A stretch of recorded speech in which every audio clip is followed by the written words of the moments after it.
भैया। हरे कृष्णा। हरे कृष्णा। हिंदी समझ में आता है? आ जाते, कोई प्रॉब्लम नहीं है, थोड़ा बता दीजिए कुछ बचाना है तो। मैं बताऊं? हाँ बिल्कुल। देखो ये है भांडीर व्रत। अच्छा। श्रीमद् भागवत जी प्रमाणित व्रत। इसका श्लोक दिया है कि बृहंतो बाहि मानस्य चार यंत्रस्य गोधनम भांडीरकम नाम वटम जम्बू कृष्णा प्रोगमा। इतना विशाल था भांडीर वट द्वापर युग में कृष्णकालीन में कि 4 योजनों में फैला हुआ था। वृंदावन तक शाखाएं थीं। तो पिछले टाइम में पुल नाव इत्यादि नहीं होते थे तो ठाकुर जी इसी वृक्ष की शाखाओं पर चढ़ के यमुना महारानी को पार करते थे। ठाकुर जी की 9 लाख गाय यहीं बैठ के विश्राम करती थी। तो माताएं जो भी प्रसादम रख देती थी सभी ग्वाल बल एकत्रित होकर दोपहर का भोजन लेते थे। और आप कभी किसी विवाह में जाते हैं तो बिना प्रसाद के नहीं आते, आप तो स्वयं श्री जी की विवाह स्थली आए हैं। और यहाँ पर राधा कृष्ण में भी मल्ल युद्ध हुआ था। तय किया गया कि जो भी हारेगा उसको भंडारा करना होगा। ठाकुर जी हार गए थे श्री राधा रानी से, तो ग्वाल वालों के साथ मिलकर भंडारा किया। उसी के नाम पर इस स्थान का नाम भांडीर वन पड़ा। तो यहाँ पे विशेष फल प्रसादी का भी माना जाता है। ठाकुर जी ने स्वयं ब्रजवासियों से टुकड़े भिक्षा स्वरूप मांग के पाए, जिसका नाम दिया मधुकरी, जो कि आज भी संत माता ब्रजवासियों से पका हुआ भोजन भिक्षा स्वरूप मांग के पाते हैं, उसी को मधुकरी कहते हैं। तभी शास्त्रों में बताया कि जब तक ब्रजवासी की कृपा नहीं होगी ठाकुर जी की कृपा बहुत दूर की बात है। यानी जो भक्ति की कृपा का रास्ता है ब्रजवासी से होकर ठाकुर जी तक जाता है। और हमारी राधा रानी ने कहा था कि जो भी गुप्त वृंदावन आएगा वो मोक्ष को प्राप्त होगा। यानी उन्होंने भांडीर वन को ही गुप्त वृंदावन कहकर संबोधित किया।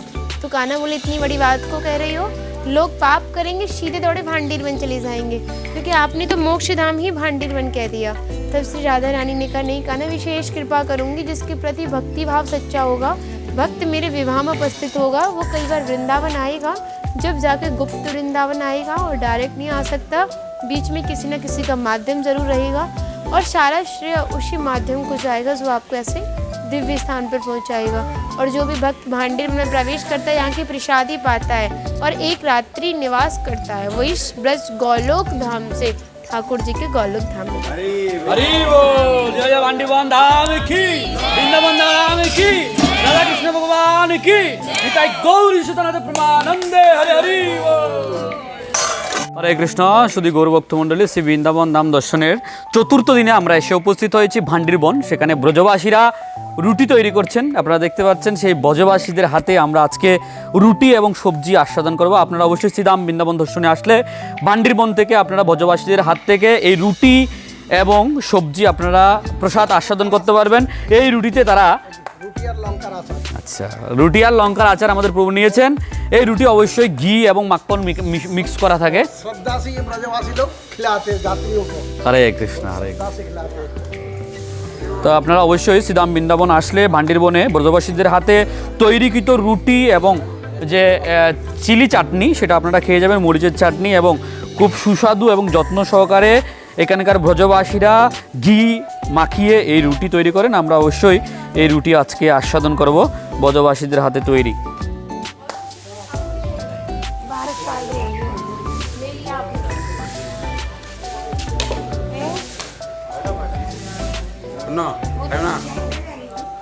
এই ভান্ডীর বন এটা হচ্ছে দাপর যুগে যখন ভগবান রাধাকৃষ্ণের বিবাহ হয়েছিল, এই স্থানেই ভগবান রাধাকৃষ্ণের বিবাহ হয়েছিল। বিবাহ করিয়েছিলেন ব্রহ্মা আর কন্যাদান করেছিলেন নারদ মুনি।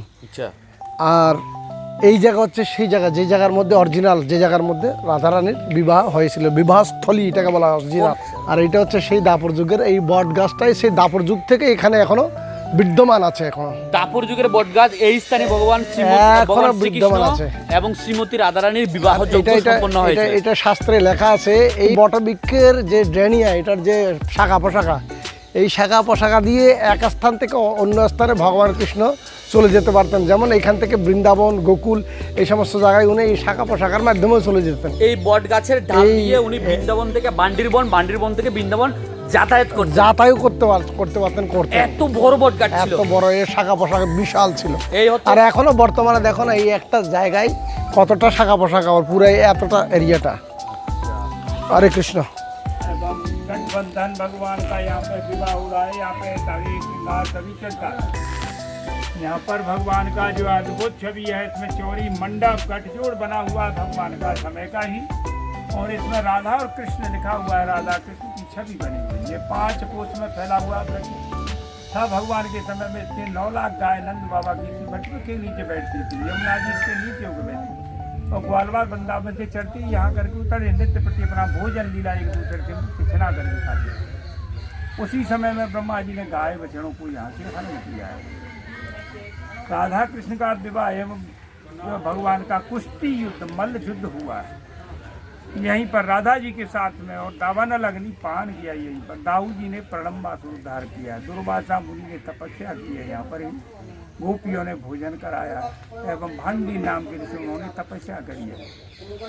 तो यहाँ इसी प्रकार से यहाँ अनेक दिव्य लीला, ये गुप्त वृंदावन है, भगवान का हृदय केंद्र है।